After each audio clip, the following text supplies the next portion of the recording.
Lewis's room smelled very, very familiar. That part of him lived on.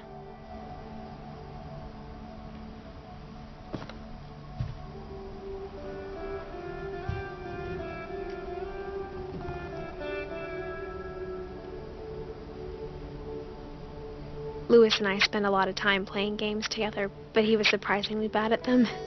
He died a lot.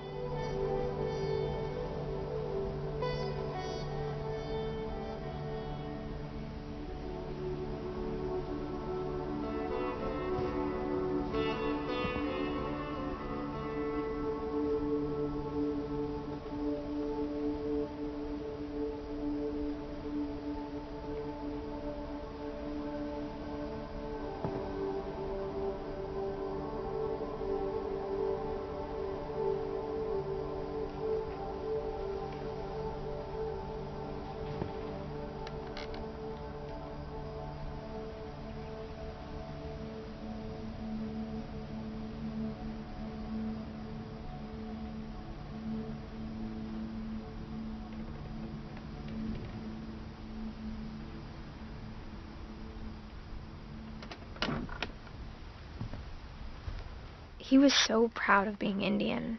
I think for him it was a way to be something other than just a Finch.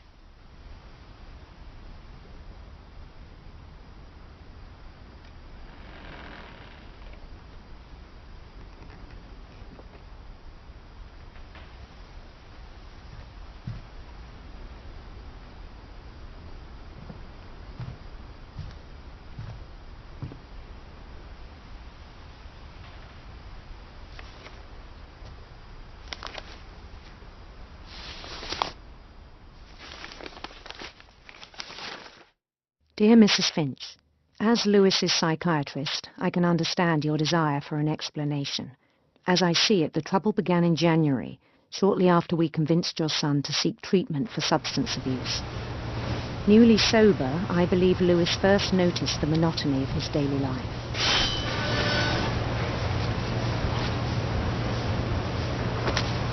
He kept working at the cannery, but he withdrew part of himself. In our sessions, I saw the same behavior. His mind began to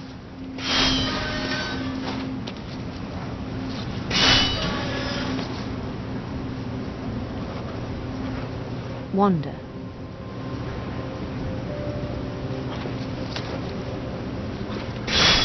I asked him to describe it. He said he started small, imagining a labyrinth. He'd feel his way about.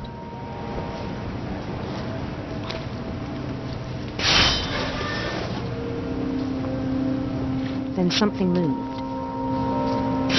Bats. And toads.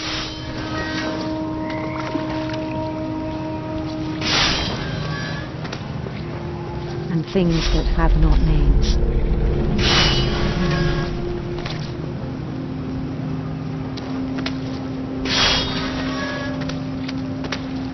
He knew it was all in his head.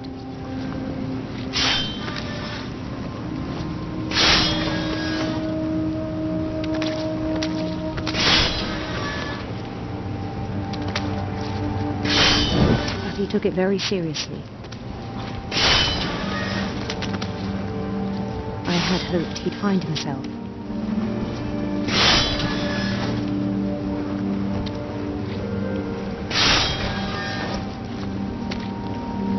But he found something more.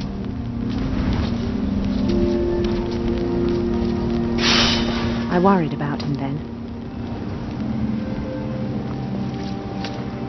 Daydreaming at the cannery.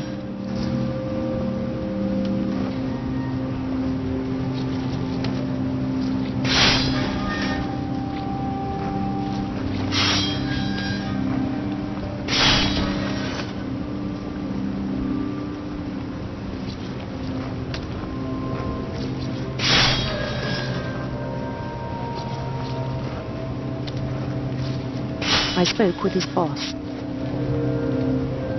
But he said Lewis had become a model employee. Methodical, tireless, focused. Like a whole new Lewis. So I let him go on.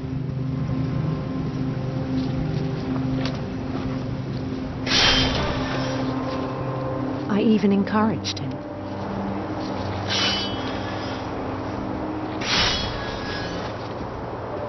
It seemed very promising at first. He told me he'd made a new friend.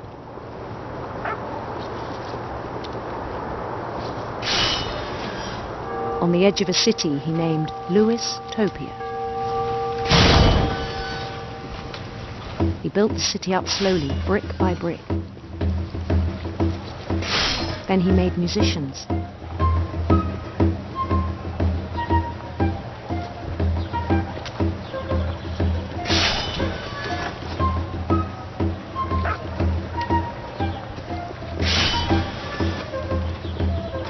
And songs for them to play.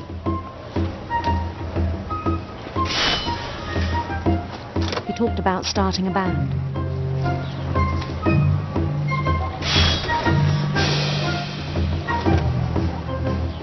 And he was always humming something. Every day his imagination grew stronger.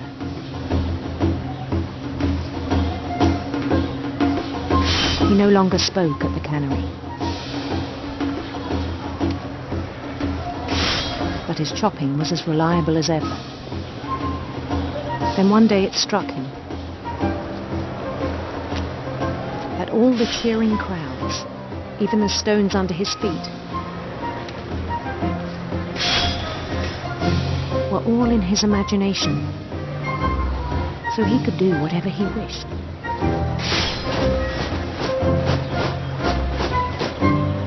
He held an election for mayor. And he won. They begged him to stay, but his mind was already wandering. It became a game for him.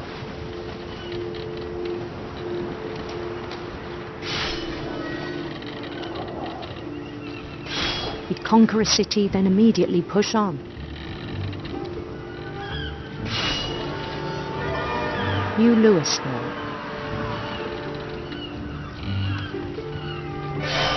St. Louis. He started drifting away from our reality.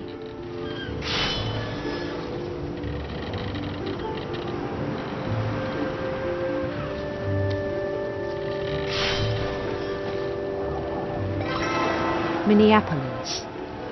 Until one day he forgot to go home from the cannery. Even as his mother pleaded with him, part of Lewis kept sailing on.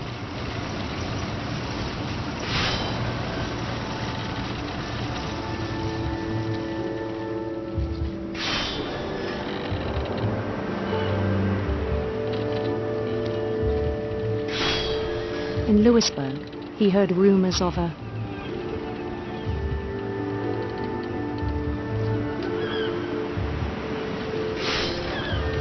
handsome queen.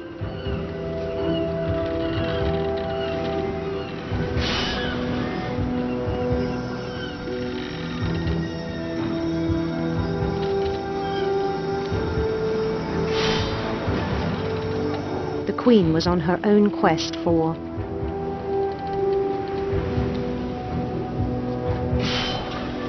sinister serpents.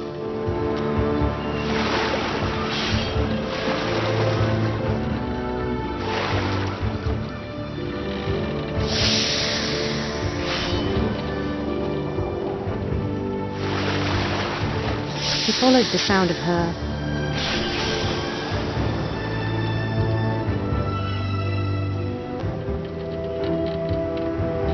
silver harp.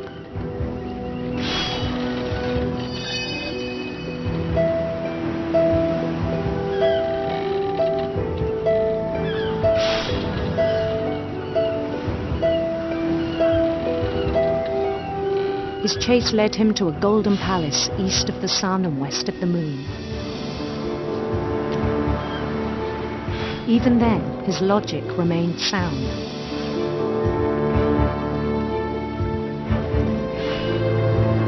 He knew the world was all in his imagination.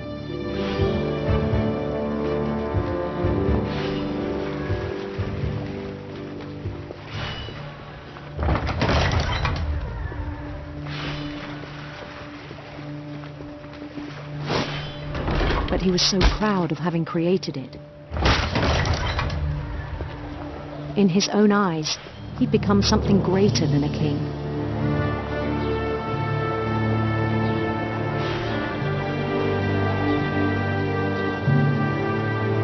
For someone who'd never known success in the real world, I think it was overwhelming. And then it struck him that the real Lewis was not the one chopping salmon, but the one climbing the steps of a golden palace.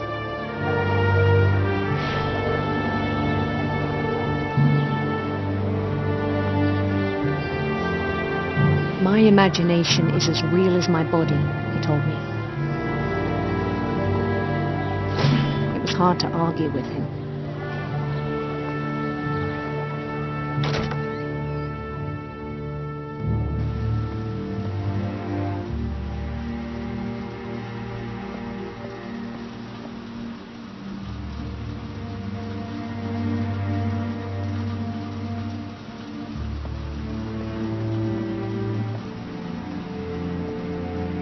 Began to forget the world we know.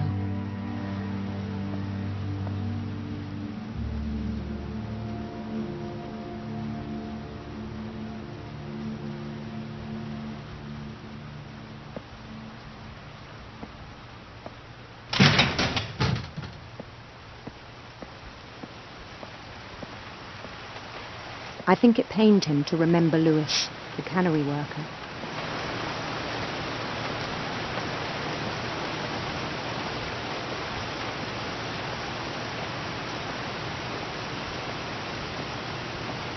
He began to despise the man with a royal contempt.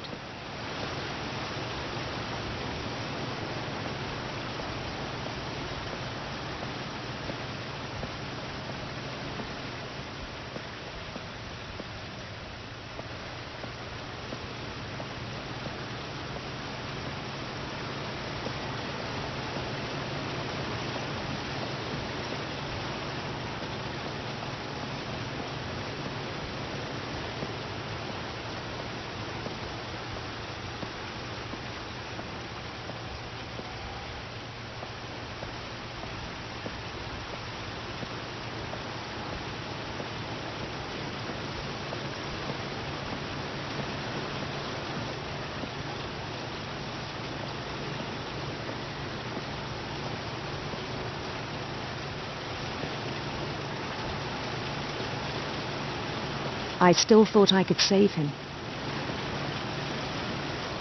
Even after he said he was being crowned king over all the lands of wonder. The palace would be packed with his companions.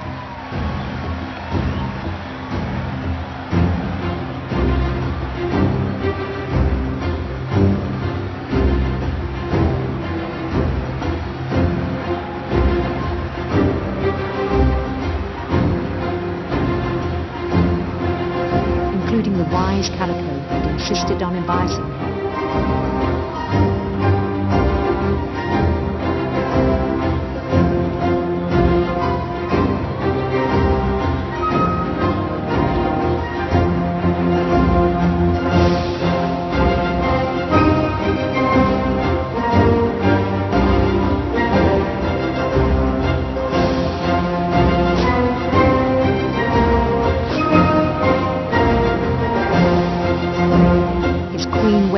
Holding his crown.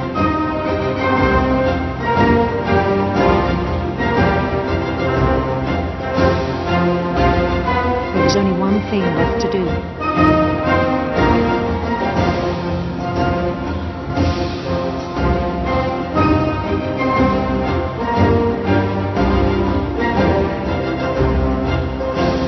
Bend down his head.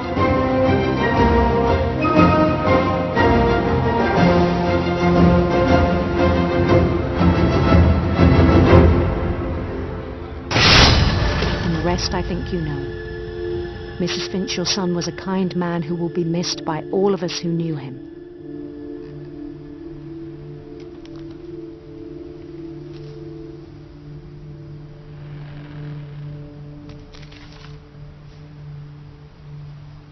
My brother was really cool. I wish you could have met him.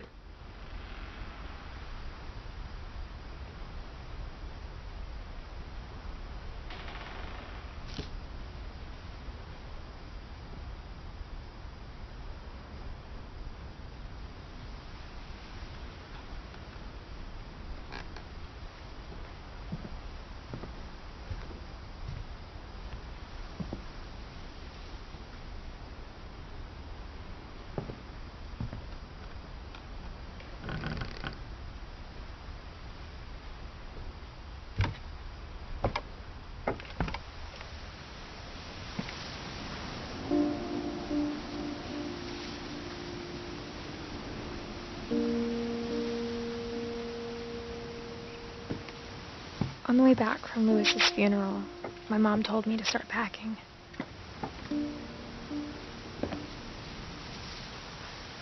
She waited until the day before we left to tell Edie.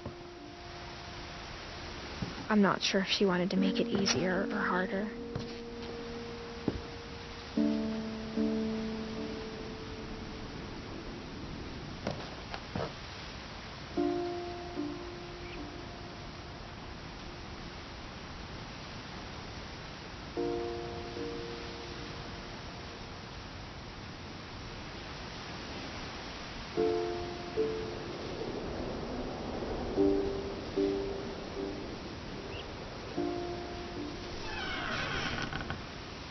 I wish we'd stayed.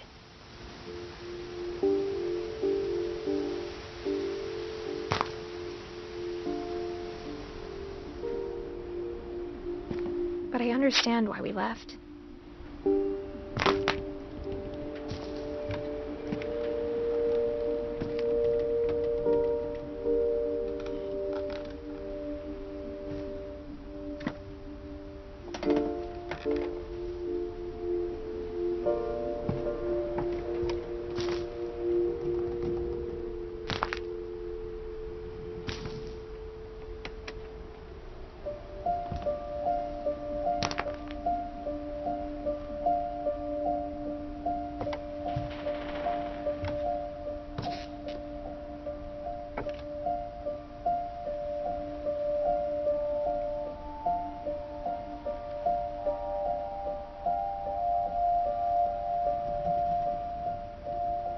My mom ended up leaving everything behind.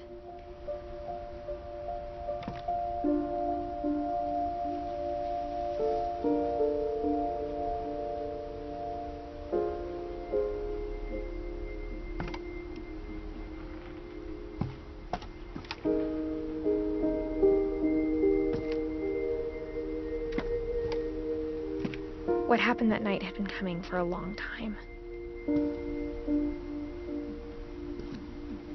Maybe it should have come sooner.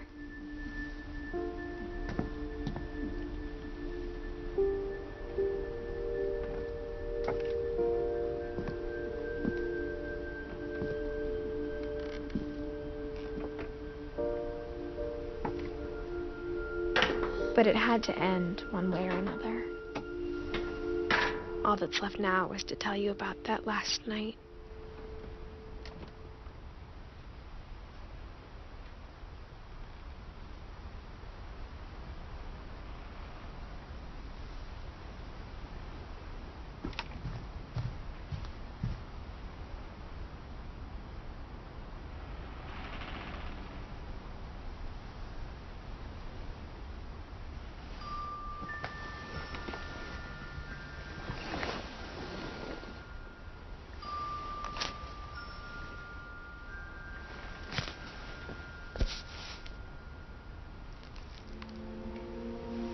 That whole last day, Edie just watched us pack and didn't say a word. Until supper, when she raised her glass and said, "To our final night together, and all our final nights apart." Grandma, you know what I said about alcohol, Some of your medications are very Edith, specific. I left a present for you in the hallway. Why don't you go open it? The grown-ups have to argue now. I'm sorry, you're right. We're all leaving tomorrow. Let's just enjoy our last... I'm not leaving. Edith, you're excused.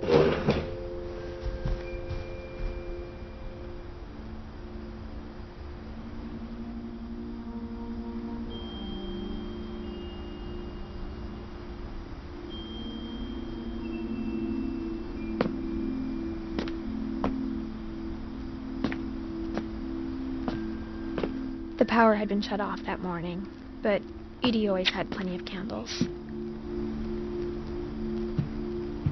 When my mom sealed the library, I don't think she knew about the other entrance.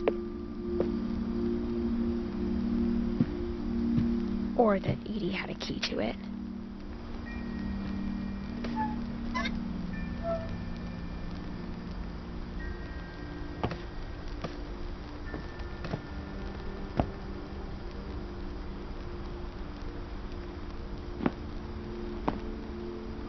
That thing you're afraid of isn't going to end when you leave the house. Edith has a right to know these stories. My children are dead because of your stories. I think it's best if Edith and I leave tonight.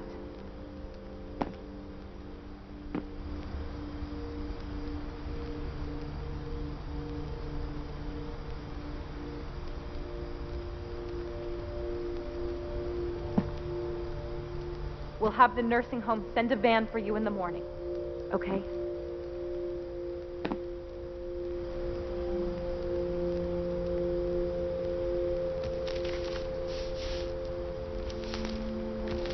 Dear Edith, there's so many stories I wish I could tell you, but there's only time for one. This is about what happened on the night you were born. That night, the tide went way, way out.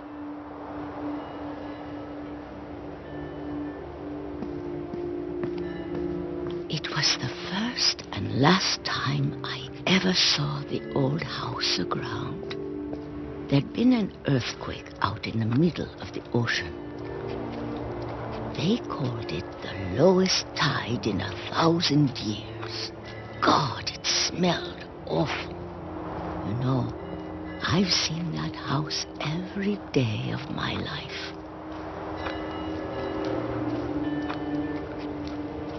But I never thought I'd go back to it. When the fog rolled in, I lost my way.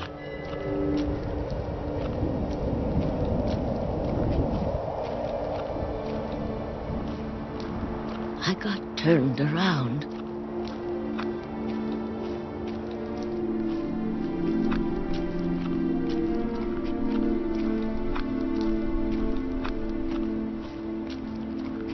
For a while, I wandered.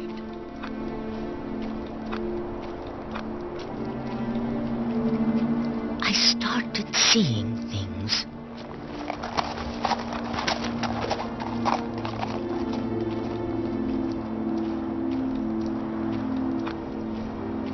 Things I'd forgotten had ever existed.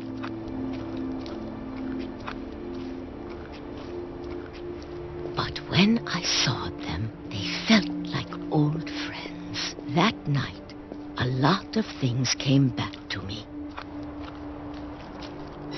Or maybe I came back to them.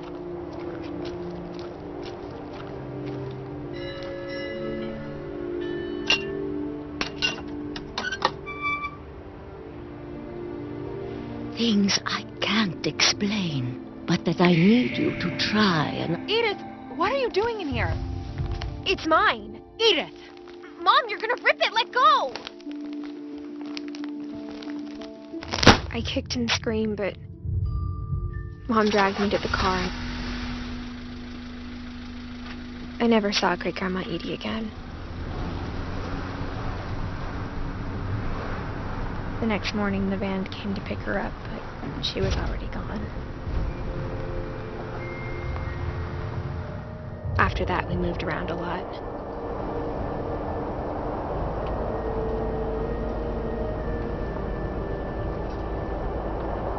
We both tried to make the best of it.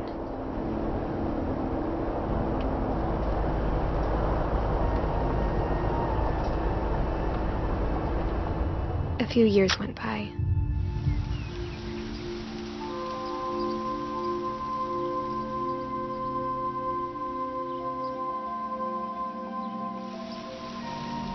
My mom didn't like to talk about it, but she started getting sick a lot. The rest happened pretty quickly.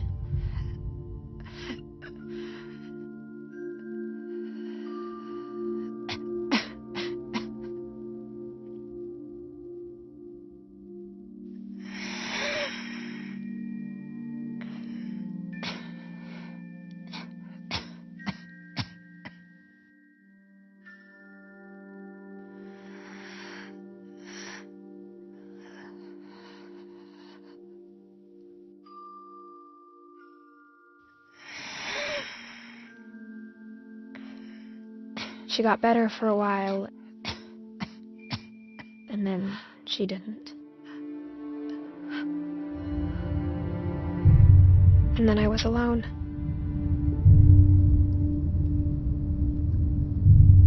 The last Finch left alive.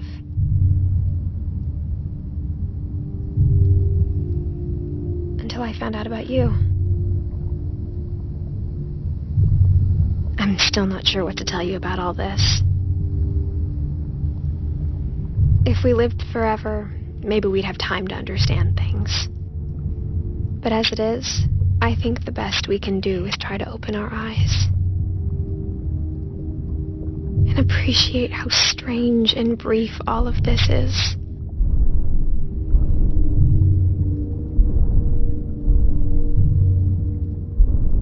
This journal was supposed to be for you.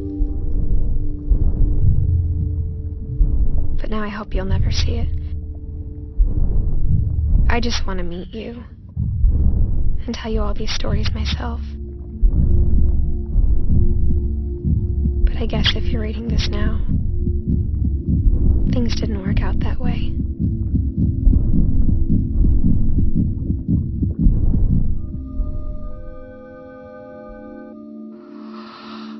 This is where your story begins.